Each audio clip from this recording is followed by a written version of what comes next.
Hello et bienvenue sur ma chaîne. Aujourd'hui on se retrouve pour une nouvelle vidéo. Ça fait un moment quand même que j'ai pas posté, je sais pas ce que j'arrive pas à poster plus d'une vidéo par mois. Sinon à part ça, aujourd'hui j'avais grave envie de vous parler d'une actrice chinoise que franchement, au début sans vous mentir, c'était pas vraiment une actrice que j'appréciais. En toute sincérité, mais j'ai regardé un de ces dramas qui était récent et franchement j'avais bien aimé et je me suis dit peut-être que j'avais un peu mal jugé cette actrice et du coup j'avais vraiment envie d'en parler puisque j'étais pas la seule personne à avoir eu cet avis sur elle auparavant, même si pour moi ça a changé, d'autres personnes ça n'a pas du tout changé. Du coup j'aimerais bien aborder ce sujet et cette actrice vous la connaissez sûrement, c'est Esther Rio. Esterio, elle est née le 18 décembre 1995 et il faut savoir qu'elle vient d'une famille extrêmement riche. Son grand-père, c'était le président du groupe Xinyu Iron and Steel et ses parents, eux aussi, sont dans les affaires. Ils possèdent plusieurs sociétés immobilières et Esther elle-même est actionnaire de certaines de ces entreprises. Donc, Madame a de l'argent, ses origines sont vraiment aisées. Ce qu'il faut savoir, c'est qu'Esterio, avant de devenir actrice et chanteuse, elle avait étudié dans une école à Singapour et avait obtenu un diplôme en médias et industrie de la mode.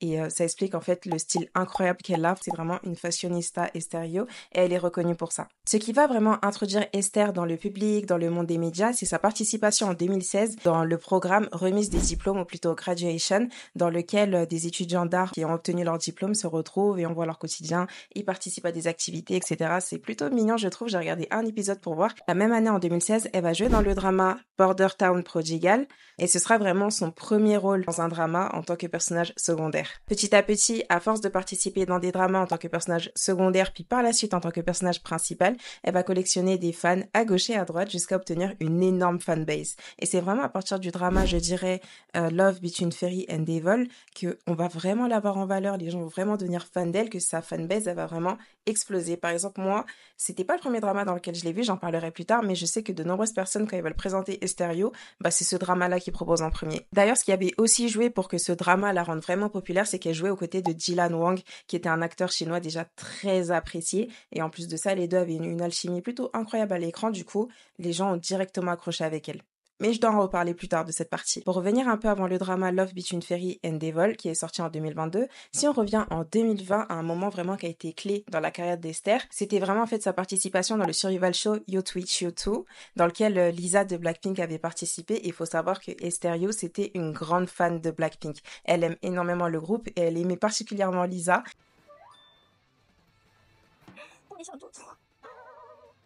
To drag. Yeah, here. I miss you.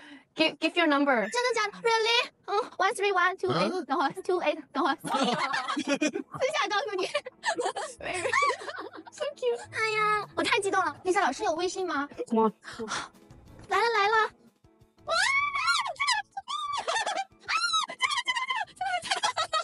恭喜恭喜恭喜恭喜！ La popularité qu'elle va gagner dans ce survival show-là, ce sera plus par rapport au fait qu'elle est une idole plus qu'une actrice, puisqu'elle n'était pas encore si connue que ça en tant qu'actrice, mais les gens l'apprécient plutôt bien en voyant l'émission et ça lui a permis de gagner énormément de voix puisque Madame, sur 9 personnes qui pouvaient joindre ce groupe, elle a été classée deuxième avec plus de 12 millions de votes. Mais ça encore, je dois vous en reparler un peu plus tard. Du coup, comme elle aura obtenu la deuxième place gagnante du Survival Show, elle va débuter avec le groupe The Nine qui va débuter en 2020 et qui va ensuite disband en 2021. Comme c'est un groupe qui a été créé dans Survival Show, c'est souvent des groupes qui ont des contrats d'une année, 2 années ou reconductibles, mais ils ont duré 1 an du coup. La suite de la séparation du groupe The Nine qui avait terminé son contrat, Esther elle va continuer avec les dramas tels que Moonlight dans lequel elle avait un rôle principal et c'est par la suite du coup qu'elle avait été dans Love Between Fairy and Devil. A Romance of the Little Forest en 2022, Ma Journée to You en 2023, Sword and Fairy en 2024 et Love Game in Eastern Fantasy en 2024, le drama avec lequel j'ai connu Esther Rio. Parce qu'auparavant, je vous promets, j'avais vu quelques extraits des dramas qu'elle avait fait et il y avait un truc en fait que j'étais pas trop fan, ce que je vais vous parler plus tard parce que c'est vraiment le sujet important de cette vidéo.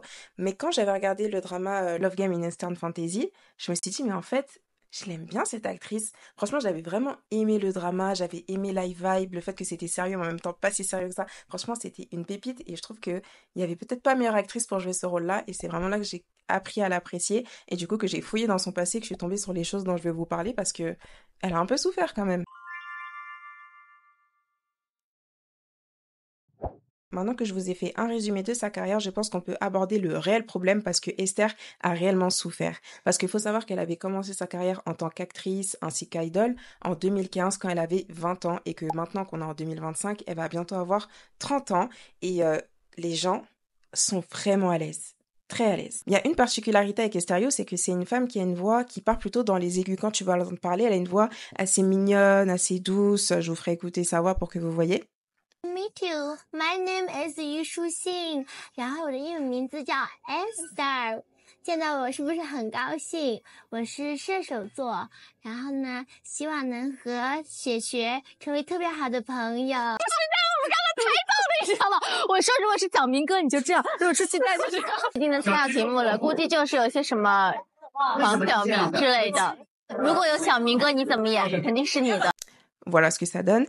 Et il y a des gens, en fait, ils aiment pas du tout. Pour eux, c'est une voix qui est surjouée, c'est une voix qui est fausse. Et ça, ils le font savoir. À chaque fois qu'elle va avoir une apparition, les gens vont lui dire, ouais, mais pourquoi tu parles comme ça et tout? Pourquoi tu parles pas avec ta vraie voix? C'est grave gênant. Tu parles comme une enfant alors que t'as presque 30 ans. Genre, parce qu'il y a certains de ces commentaires-là qui sont rapportés, mais qui datent vraiment de quand elle venait juste de commencer, puisque c'est dès ses débuts que les gens lui faisaient des remarques du type ta voix nous dérange, pourquoi tu parles comme ça, arrête de faire semblant, etc., d'être mignonne. Et c'est vraiment par la suite qu'elle a participé dans l'émission You Pichu que la haine, elle s'est déferlée sur elle. 好看怎么办？我怎么这么好看？这么好看怎么办？这么好看怎么办？我怎么这么好看？我的，这么好看怎么办？你的这个声音还是处于你自己的声音，你没有带动到。不是，我没有刁难你，我怎么这么好看？这么好看怎么办？ Malheureusement, lorsque le Survival Show était encore en cours, certaines personnes se sont amusées à fouiller dans le passé d'Esther pour voir s'ils pouvaient pas trouver quelque chose de compromettant sur elle. Et ils ont trouvé quelque chose. Ce qui a été découvert sur Esther avant qu'elle commence le Survival Show, c'est qu'elle aurait été une saseng.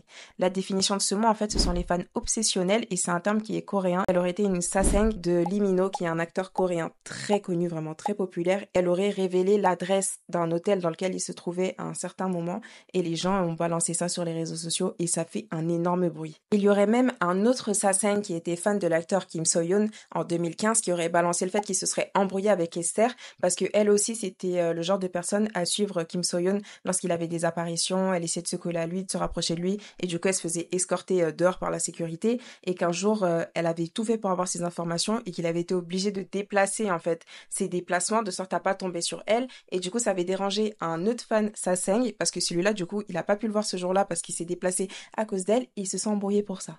Vous imaginez une dispute entre deux Saseng qui se disent mais pourquoi en fait t'es parti déranger l'acteur puisqu'à cause de toi je pourrais pas le voir aujourd'hui parce qu'il a eu trop peur de toi et du coup... Mais voilà. Il y avait aussi la rumeur comme quoi ça aurait été une fan Saseng de Lisa de Blackpink et que c'est pour ça qu'elle se comportait d'une manière à vouloir toujours son attention, vouloir toujours être proche d'elle, etc.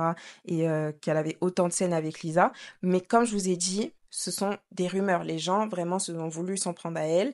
Ils ont balancé des informations. Ça n'a jamais été prouvé si c'était faux, si c'était vrai. Et les gens, malgré tout, ont décidé que si c'était vrai, bah, ils lui pardonnaient puisqu'ils ont vu que c'était juste une fille pure, mignonne, etc. Et que souvent, les sasengs, ce sont des gens qui pensent pas forcément que ce qu'ils font, c'est mal et que tant que ça va pas dans des trucs très graves et qu'ils se repentent assez vite, bah, ils sont pardonnables. À côté du fait que les gens trouvaient qu'Esther, elle avait un rôle, qu'elle se faisait passer pour une personne très mignonne, bah, faut savoir que ses rôles en tant qu'actrice étaient aussi très tournés vers des personnages enfantins, mignons, vraiment... Parfois gnangnan, je vais le dire, franchement. Et aussi le fait que comme elle doublait elle-même sa voix, apparemment, bah, comme sa voix paraissait dans les aigus, il y a des gens qui n'étaient pas vraiment fans de sa voix et qui refusaient même de regarder certains dramas tels que Love Between Fairy and Devil parce qu'ils disent clairement que la voix d'Esther était tellement particulière que ça les dérangeait en fait d'entendre une femme adulte avoir une voix aussi enfant. 不许离开本座的视线。我也说了，我们自己睡自己的屋子，你快回去。威胁本座。又不是没有威胁过。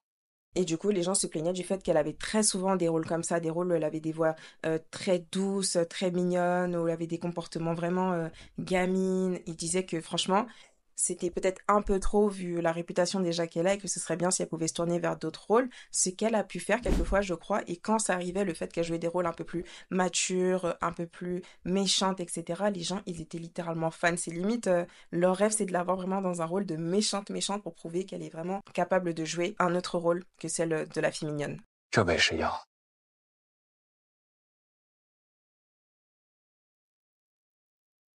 先饮毒汤，再服解药。为何不直接服药？不限中毒，直接服药，那药也是毒。 Après, comme je vous avais dit, personnellement, pour moi, c'était très similaire. Au début, Esterio, c'était pas une actrice dont je voulais voir les rôles puisque je tombais souvent sur des extraits de ses rôles dans certains dramas et juste à l'apparence des rôles, bah, je les trouvais assez enfantins aussi, donc ça m'intéressait pas trop. Et c'est vraiment quand j'ai vu Love in a Star Fantasy que je l'ai découvert et j'étais en mode, mais elle est trop mignonne, elle est trop adorable. Et du coup, par la suite, j'ai regardé des interviews et j'étais en mode, mais oui, franchement, vu que quand elle parle avec les gens, même quand il l'appelle au téléphone, je crois qu'il y avait une émission dans laquelle Bailu, une autre actrice chinoise dont je parlerai peut-être, elle l'avait appelé au téléphone, bah, Esther, elle parlait vraiment avec une voix d'enfant, etc., alors qu'elle savait même pas qu'elle passait à la télé. Donc c'est que c'est vraiment sa voix, c'est pas qu'elle simule, ou peut-être genre que c'est sa façon de parler dans la vie au quotidien, et ça la dérange pas, elle est bien comme ça, et du coup, il n'y a pas en fait à chercher à la changer. 喂，宝贝，你在干嘛？我在拍照片，拍什么照片？我在杭州拍风景大片。你跑杭州去啊？对呀，我来旅行，和我爸妈，怎么啦？谁啊？虞书欣。哇哦！哇哦！怎么啦？没有，想你了，给你打个电话。你怎么声音这么 man 啊？哎，那个，你什么时候去横店啊7月底吧。行，等你过。D'ailleurs, en regardant ces dramas, bah, j'ai eu quelques recommandations sur des émissions dans lesquelles elle avait participé que j'avais regardées. Et tu peux voir qu'en fait, elle est vraiment comme ça. Genre, c'est quelqu'un, c'est une petite, je sais pas comment vous expliquer en français, mais genre, c'est une petite boule toute mignonne. Genre, elle est toute gentille, toute drôle. Elle a vraiment une bonne énergie. Quand elle parle, tu sens que elle force pas quoi que ce soit. En fait, c'est juste sa façon de parler et sa façon de faire et tout. Elle est à l'aise avec ça et bah, tant mieux pour elle en fait. Du coup, à ce jour, Esterio, faut savoir que c'est une actrice chinoise très populaire. Elle enchaîne les rôles les uns après les autres. Elle collabore avec des multitudes de marques. Elle est très active sur les réseaux sociaux. Franchement, sa carrière, elle est plutôt bien réussie malgré toutes les critiques qu'elle s'est mangées tout le long de sa carrière. Après, il y a une chose qui reste quand même, c'est que comme je vous ai dit, là on est en 2025, elle est née en 95, du coup elle va bientôt avoir 30 ans et du coup les gens essaient quand même de lui tomber dessus en disant que t'approches les 30 ans, du coup essaye de te comporter un peu plus comme une femme adulte. Arrête d'être mignonne, arrête d'avoir ce genre de voix, etc. Je trouve ça un peu dur quand même de vouloir dicter à un adulte ce qu'il veut faire de sa vie, comment il doit se comporter.